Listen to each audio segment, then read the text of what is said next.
से फूल रही है? उतारन के 15 रोज हो गए। 15 रोज हो गए? हाँ क्या हो गया था? खुले में सो गई थी? हाँ, वो खाली खुले में सो गए बस। ठंड लग गई थी क्या?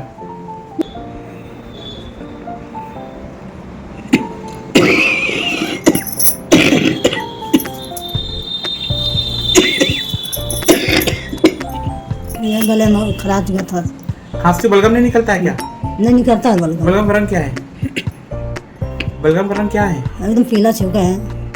पीला बलगम निकल रहा है।